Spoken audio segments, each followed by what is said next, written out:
स्वागत है आप सभी लोगों का हमारे YouTube channel star GS hub में। हम लोग अपने इस चैनल के माध्यम से मध्यकालीन इतिहास विषय पर बातचीत कर रहे थे और मध्यकालीन इतिहास में अगर देखा जाए तो जो टॉपिक हम लोगों का चल रहा था वो टॉपिक था दिल्ली सल्तनत। दिल्ली सल्तनत में मैंने गुलाम वंश खिलजी वंश को पूरी तरीके से कंप्लीट किया था और हमारा जो टॉपिक जो अगला सीरीज चल रहा था वो था तुगलक वंश। तुगलक वंश से संबंधित मैंने तुगलक वंश के संस्थापक गियासुद्दीन तुगलक के बारे में सारी बातचीत कर चुका था। आज जो हम लोग क्लास करने वाले हैं वो है गियासुद्दीन का ही उत्तराधिकारी, उसके उसी का पुत्र और उत्तराधिकारी कह सकते हैं, जो MBT मोहम्मद बिन तुगलक के नाम से दिल्ली सल्तनत में तुगलक वंश की गद्दी पर बैठ करके सत्ता का संचालन करेगा। उसके बारे में आज पूरी बातचीत होने वाली है। तो तुगलक वंश को पढ़ाने से मोहम्मद बिन तुगलक को पढ़ने से पहले हम यही कहेंगे आप लोगों से कि अगर अभी तक आप लोग हमारे चैनल को सब्सक्राइब नहीं किए या चैनल से अभी नए नए जुड़े हैं तो प्लीज चैनल को सब्सक्राइब करते चलिएगा, बेल आइकन को प्रेस करिएगा और वीडियो को लाइक शेयर जरूर करते रहिएगा, क्योंकि आप लोगों का साथ सहयोग जब मिलेगा तो निसंदेह मैं अपनी बढ़ती हौसलाओं को लेकर के पूरी गुणवत्तापूर्ण कंटेंट अपने YouTube चैनल के माध्यम से आप तक उपलब्ध करवाता रहूंगा। हम लोग करते हैं अपनी क्लास का संचालन, जिसमें आज का टॉपिक जो हम लोगों का चलने वाला है वो है मोहम्मद बिन तुगलक, जिसकी शासन काल को अगर देखा जाए तो 1325 से लगभग 1351 के आसपास तक दिखाई देता है। मोहम्मद बिन तुगलक को अगर देखा जाए तो ये गियासुद्दीन तुगलक का ही पुत्र था और उत्तराधिकार के रूप में दिल्ली की गद्दी पर बैठा था। इसको प्रारंभिक रूप से अगर देखा जाए तो प्रारंभ में इसको उलुग खां के नाम से जाना जाता था। ये यही उलुग खां है जो आगे चल करके मोहम्मद बिन तुगलक के नाम से भारतीय इतिहास में बहुत ख्याति प्राप्त करता है और बहुत सारी ऐतिहासिक गतिविधियों को छोड़ करके चला जाता है, जो आज प्रतियोगी परीक्षाओं के लिए पढ़ना बड़ा जरूरी हो जाता है। मोहम्मद बिन तुगलक के बारे में एक राजमुंदरी का अभिलेख मिलता है। इस राजमुंदरी अभिलेख में स्पेशल मोहम्मद बिन तुगलक को एक नाम से संबोधित किया गया है, जो नाम है इसका दुनिया का खान के नाम से ये जाना जाता है। दुनिया का खान कहा जाता था। राजमुंदरी के अभिलेख में ऐसा कुछ प्रमाण मिलता है मोहम्मद बिन तुगलक के बारे में। कहा जाता है कि जो मोहम्मद बिन तुगलक था, ये मोहम्मद बिन तुगलक अपनी शासन नीति को बड़े ही सुव्यवस्थित ढंग से संचालित करना चाहता था, लेकिन बहुत ज्यादा आक्रोश और बहुत ज्यादा तैनाती के रूप में डिसीजन को ऑन द स्पॉट लेने वाला व्यक्ति था। बहुत सारा काम काज ऐसा करता चला गया जो असफल पर असफल होते गए। तमाम सारी ऐसी इसकी गतिविधियां थी जो इसको अग्रसित होने से बाधा डाल दी, रोक लगा दी। यही कारण है कि इतिहास में इसको पागल के नाम से या सनकी के नाम से या रक्त पिपासु के नाम से भी संबोधित किया गया। भारतीय इतिहास के अगर मध्यकालीन में दिल्ली सल्तनत के सुल्तानों की अगर पूरी गाथा को देखा जाए तो दिल्ली सल्तनत के जितने सारे बादशाह अभी आ रहे हैं उन सारे बादशाहों में बहुत योग्य व्यक्ति था, बहुत पढ़ा लिखा और बहुत समझदार व्यक्ति मोहम्मद बिन तुगलक था। इसको गणित का, दर्शन का, ऐसे तमाम सारे विषयों को देखा जाए तो तमाम विषयों में इसने प्रकांडता को हासिल किया था। इतनी योग्यता को लेकर के भी ये सत्ता की बागडोर को संचालित करने में जितनी सारी नीति लेकर के आता है, हर जगह अपनी नीतियों में ये फेल होता चला जाता है। मोहम्मद बिन तुगलक भारतीय इतिहास की गौरव गाथा को इसलिए बढ़ा देता है क्योंकि भारतीय इतिहास में अगर देखा जाए तो स्पेशल मुगल मध्यकालीन इतिहास में दिल्ली सल्तनत के बादशाहों में आने वाले चाहे जितने सारे बादशाह हो, उन सारे बादशाहों में सबसे योग्य शासक था, सबसे पढ़ा लिखा और सबसे समझदार शासक था। काफी अनुभव भी इसके अंदर बताया जाता है। बावजूद इसके ये उन नीतियों को पालन जैसे करता है तो असफल हो जाता है। इसीलिए इतिहास में इसको बहुत ही असफलता के रूप में देखा जाता है।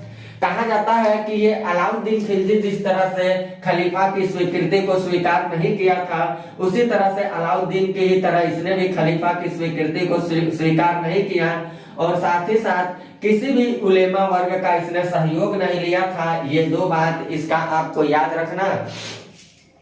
ना ही ये खलीफा की स्वीकृति को स्वीकार कर रहा है जैसे अलाउद्दीन खिलजी कर रहा है, और ना ही ये उलेमा वर्ग के प्रभाव में आ रहा है। इसके अलावा ये भी कहा जाता है कि अलाउद्दीन खिलजी इतना योग्य व्यक्ति था कि ये दूसरे की योग्यता को भली भांति समझ पाता था। योग्यता के आधार पे साम्राज्य में पदों का आवंटन करना, योग्य व्यक्तियों को प्रशिक्षित करवाना, उनको जरूरत के हिसाब से जिस तरह की योग्यता उनके अंदर है उस तरह के पदों पे उनको सुशोभित करना, ये इसकी दिल्ली सल्तनत में आने वाले इतिहासों में अगर देखा जाए तो पहला ऐसा शासक था जो ऐसा कदम उठाया था। कहा जाता है कि मोहम्मद बिन तुगलक जो था ये बिना भेदभाव के योग्यता अनुसार पदों का आवंटन किया था। मोहम्मद बिन तुगलक भारतीय इतिहास में इसलिए बहुत ज्यादा रोचक बन जाता है क्योंकि ये अपने जीवन काल में कुछ योजनाओं को लॉन्च किया था, और जो योजनाएं इसने लॉन्च किया था वो योजनाएं बहुत ही सटीक तौर तरीके से सफल नहीं हो पाई थे, और सफल न हो पाने के कारण ही ये आलोचना का पात्र बन जाता। इसने एक योजना जो लेकर के आया था वो था दोयाब क्षेत्रों में कर वृद्धि।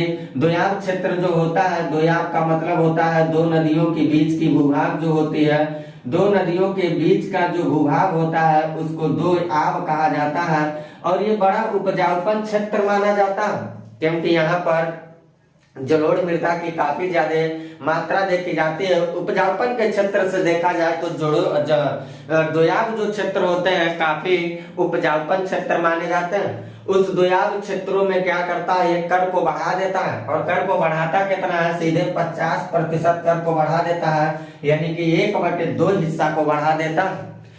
जिस समय मोहम्मद बिन तुगलक दोयाब क्षेत्रों में कर की वृद्धि किया था उसी समय की घटना है कि दोयाब के क्षेत्रों में जो कर वृद्धि हुआ था उसने सोचा था मुझे राजस्व मिलेगा, लेकिन हुआ ही नहीं ऐसा।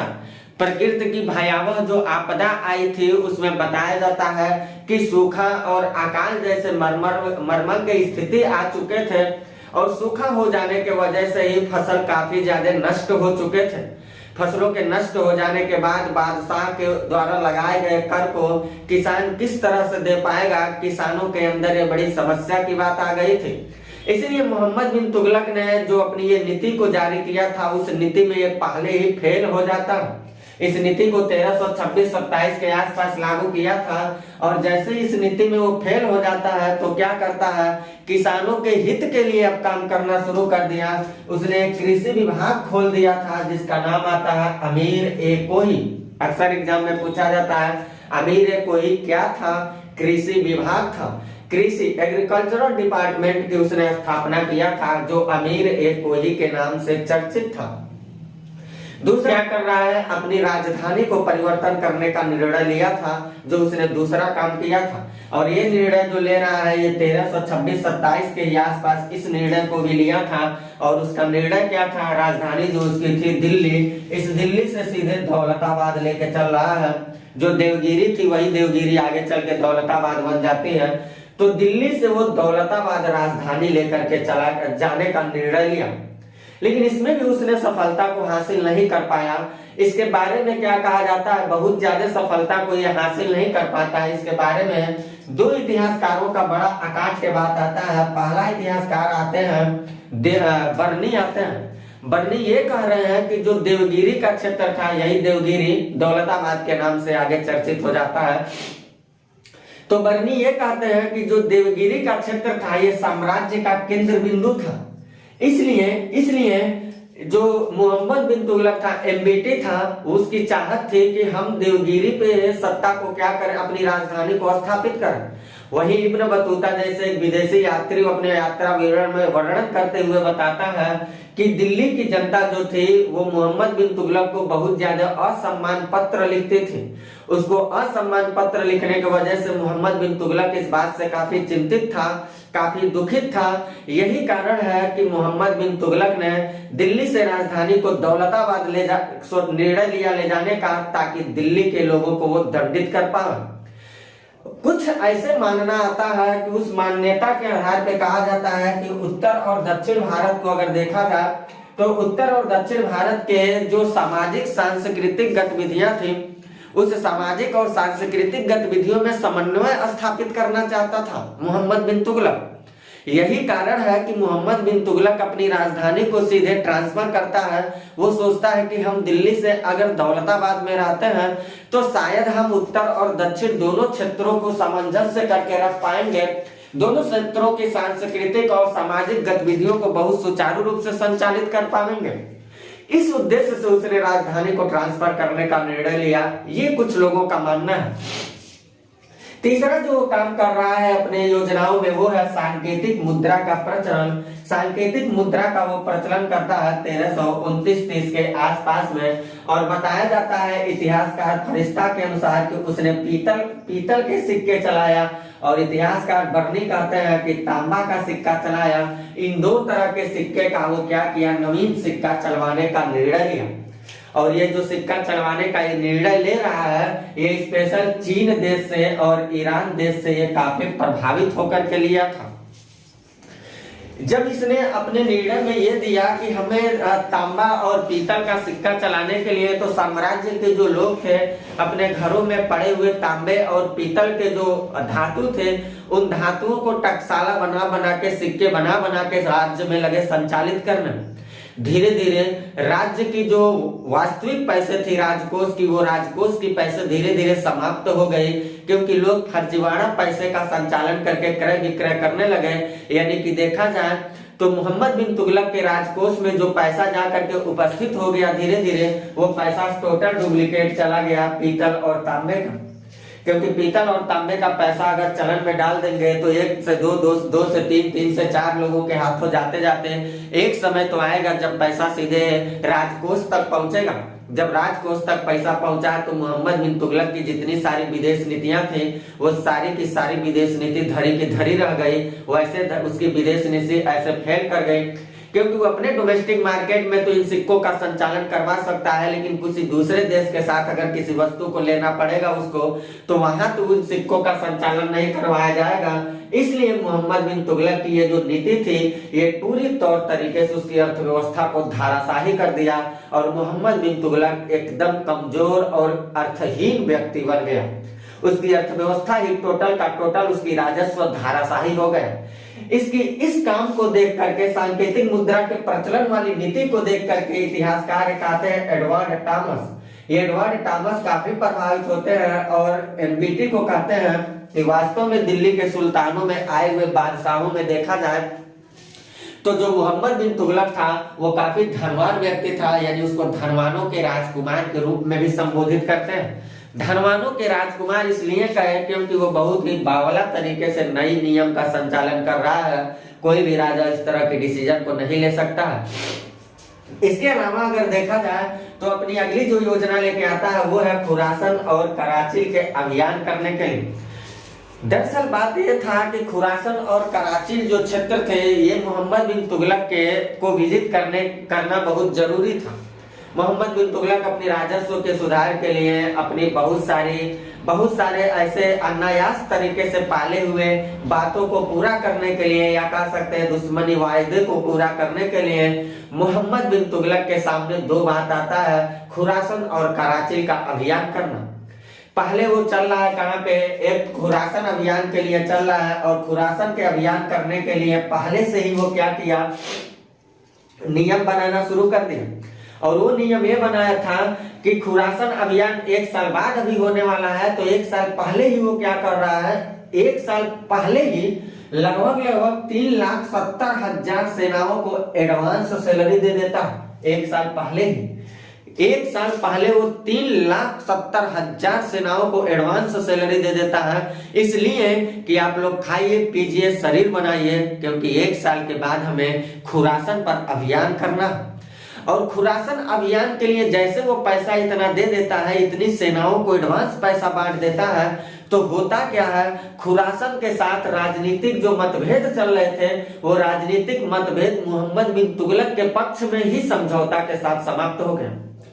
मोहम्मद बिन तुगलक को काफी झटका लगा, क्योंकि मोहम्मद बिन तुगलक जिस राजनीतिक समझौता को पूरा करने के लिए युद्ध करने जा रहा था, जिस राजनीतिक समझौता को न मानने की वजह से उस पर धावा बोल करके उसको जीत लेता, अपने पक्ष में लेने के लिए जा रहा था, वो खुरासन का क्षेत्र क्या कर रहा है, मोहम्मद बिन तुगलक से क्या कर रहा है, सीधे समझौता कर ले रहा।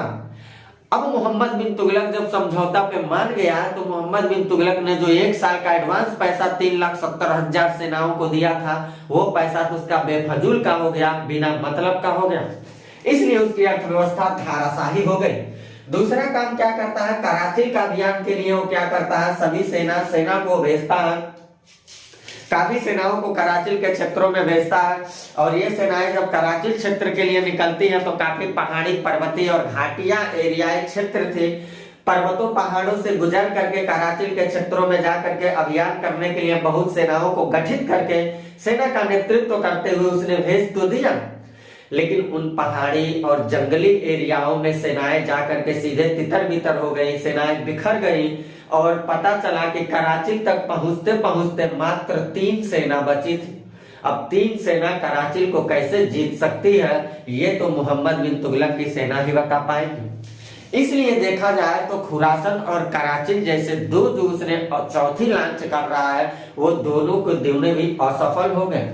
यानी कि राजधानी परिवर्तन हो, दोयाब क्षेत्र में वृद्धि हो, सांकेतिक मुद्रा का प्रचलन हो, खुरासन कराची अभियान हो, इन तमाम सारे अभियानों में देखा जाए या तमाम सारे जितने सारे उसने रूल रेगुलेशन को लागू करना चाह रहा है, हर जगह वो असफल हो जा रहा है। और असफल होने के कारण ही भारतीय इतिहास में उसको एक नए नाम से जाना जाता है, उसको असफलताओं का बादशाह कहा जाता है। भारतीय इतिहास में एमबीटी को असफलता प्राप्त होने की वजह से असफलताओं का क्या कहा गया, बादशाह कहा गया। इस बात को आप याद रखिएगा। मोहम्मद बिन तुगलक के शासनकाल में जब इतनी ज्यादा हलचल चल रही है तो ये जाहिर सी बात है कि इन हलचलों का नाजायज फायदा तो कोई ना कोई उठाएगा।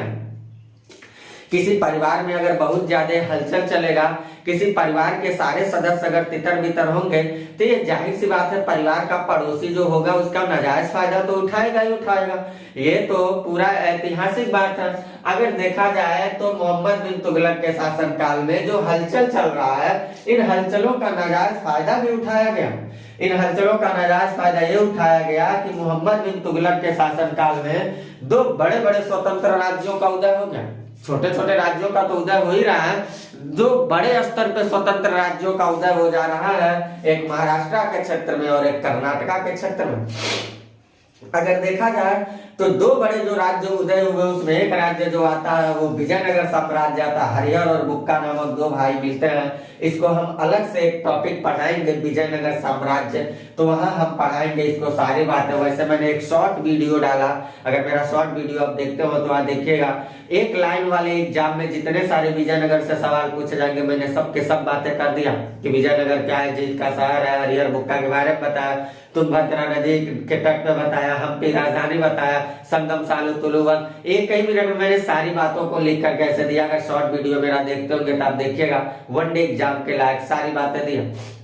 लेकिन फिर भी मैं विजयनगर साम्राज्य को एक टॉपिक वाइज पढ़ाऊंगा, कम से कम 2 वीडियो लगभग इस पे देना पड़ेगा। एक छोटा साम्राज्य नहीं है, बड़े साम्राज्य के रूप में है, तो लगभग 2 वीडियो के साथ मैं मिलूंगा। जब स्वतंत्र प्रांतीय राज्य इसके बाद मैं पढ़ाऊंगा, दिल्ली सल्तनत के बाद, तो वहां मैं आपको बताऊंगा।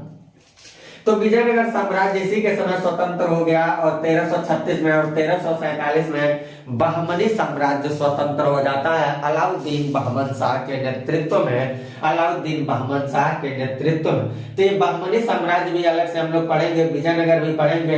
ये दोनों स्वतंत्र तो हो जाएंगे, आगे चल के हम दोनों के बीच में तालिकोटा का युद्ध भी बताएंगे।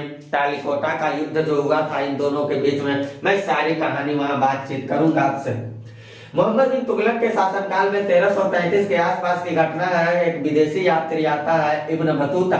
ये इब्न बतूता जो विदेशी यात्री था, ये अफ्रीका का रहने वाला था, यानी कि अफ्रीका देश के कह सकते हैं, अफ्रीका का ये अफ्रीकी यात्री था जो मोरक्को या मूर देश का रहने वाला था। अफ्रीका के मोरक्को या मूर देश का रहने वाला इब्न बतूता था। जैसे ये दिल्ली में आता है तो मोहम्मद बिन तुगलक इसको क्या करता है, सीधे दिल्ली में काजी नियुक्त कर देता है। काजी यानी कि जज बना देता है, न्यायाधीश बना देता है। इसको न्यायाधीश का पद दे देता है और आगे चल करके क्या करता है, इसे 1342 के आसपास में इसको भेज दिया जाता है, चीन यात्रा के लिए भेज दिया जाता है। जो ये इब्न बतूता जो आया था, इसने एक पुस्तक की रचना भी किया है, किताब उल रेहला नामक एक पुस्तक की रचना भी किया। इब्न बतूता से रिलेटेड बहुत ज्यादा सवाल पूछते रहते हैं, सारी बात आपको याद रखना है। 1333 में आ रहा है दिल्ली में इब्न बतूता, कहाँ का रहने वाला था, मोरक्को देश या मूर देश का, यानी कि अफ्रीकन यात्री था। और ये दिल्ली में आता है, किसको काजी नियुक्त कर दिया जाता है। 1342 के आसपास इसको दिल्ली में चीन भेज दिया जाता है। और इसकी एक पुस्तक आती है किताब उल रहला, ये सारी बात आपको याद रखना। इसके अलावा अगर देखा जाए तो एमबीटी के बारे में अगर हम स्पेशल बात करें तो एमबीटी जो था ये डाक व्यवस्था का बहुत ही सुव्यवस्थित प्रचलन किया था। और भारतीय इतिहास में देखा जाए तो मुस्लिम शासकों में पहला ऐसा मुसलमान बादशाह आता है जो हिंदुओं के त्योहार को सेलिब्रेट करता। पहला ऐसा मुसलमान था जो हिंदू त्योहारों में भागीदारी लिया था। और हिंदू त्योहारों में सवाल भी पूछे जा चुके हैं, ये होली और दीपावली को बड़े धूमधाम से मनाता था। पहला ऐसा मुस्लिम शासक था जो हिंदू के होली और दीपावली जैसे त्योहारों में बहुत धूमधाम से भागीदारी लेता था। इसके अलावा इसने इंसा महरू नामक एक पुस्तक की रचना भी किया था। और कुछ सिक्कों को जो चढ़वाया था, जो सिक्के चढ़वाया था उसमें ज्यादातर सोने के सिक्के थे। जो सोने के सिक्के थे इसके द्वारा जारी जो सोने के सिक्के थे वो दिनार कहे गए हैं। और सिक्कों पे क्या करता था, अल सुल्तान जिल्ली अल्लाह, इसने अंकन क्या करवाया था, अल सुल्तान जिल्ली अल्लाह का अंकन करवाया था। और इसका मतलब होता है कि सुल्तान ईश्वर की छाया है, यानी कि जो सुल्तान है अल सुल्तान जिल्ली अल्लाह का मतलब हुआ कि सुल्तान जो है वो ईश्वर की छाया है और सुल्तान ही ईश्वर का समर्थक है। ऐसा कुछ वो अपने सिक्कों पे अंकन करवाता है। इसके अलावा अगर देखा जाए तो मोहम्मद बिन तुगलक जो था अपने जीवन काल में कई सारे अभियान करता है, लेकिन अंतिम अभियान जो करता है अपने जिंदगी में वो गुजरात अभियान करता है। गुजरात अभियान को उसके जीवन काल का लास्ट अभियान था। गुजरात अभियान को करता है, गुजरात अभियान को ये जीत लेता है। जीतने के बाद ये सीधे सिंध के तरफ रवाना होता है। सिंध पे सोचता है हम अभियान जारी करें, लेकिन सिंध अभियान के तरफ ये जैसे आगे बढ़ता है वैसे ही 1351 के आसपास खट्टा में ही जाकर के सिंध के क्षेत्रों में जाकर के इसकी मृत्यु हो जाती है और ये मर जाता है। इसके मर जाने के बाद इतिहासकार बदायूनी इसके बारे में कहते हैं कि सुल्तान को उसकी प्रजा से और प्रजा को अपने सुल्तान से मुक्ति मिल गया। इसके बारे में ये कहा जाता है कि सुल्तान को जो था सुल्तान उसको अपनी प्रजा से और प्रजा को अपने सुल्तान से मुक्ति मिल जा रही है। मतलब ये हुआ कि इतना ज्यादा काम काज करने वाला जो बादशाह था चाह के भी कुछ कर नहीं पाया, तो ये अपने प्रजा के हित के लिए करना चाहा, बहुत कुछ मुक्त हो गया। और प्रजा भी बहुत कुछ इससे आशा लगा के बैठे थे, करना तो चाहा, करने में ही असफल हो गया, नीतियां गड़बड़ चली गई। कुछ प्रकृति के कारक थे, कुछ इसकी मूर्खता भरी बातें थी और हर कदम से देखा जाए तो यह असफल होता चला गया। भारतीय इतिहास में एक योग्य विद्वान और प्रकांड शासक जो था वो मूर्ख और असफल शासक के रूप में अपने आप को संबोधित करते हुए हमेशा हमेशा के लिए सो गया। तो मोहम्मद बिन तुगलक से रिलेटेड आपने जितनी सारी बातों को देखे, इन सारी बातों का आप ले लीजिएगा स्क्रीनशॉट। ये सारी बातों को एक क्लास और तुगलक वंश के साथ, तुगलक वंश से रिलेटेड मेरी आएगी, वो होगा फिरोज शाह तुगलक से संबंधित बातें। वीडियो को ज्यादा से ज्यादा आप लोग शेयर करते रहिएगा और वीडियो पर अगर आप चैनल को अभी तक सब्सक्राइब नहीं किए तो सब्सक्राइब कर लीजिएगा, बेल आइकन को प्रेस करिएगा और ज्यादा से ज्यादा आप लोग इसे शेयर करते चलिएगा ताकि आप लोगों का सहयोग हमारी मनोबल को और बढ़ाता रहे।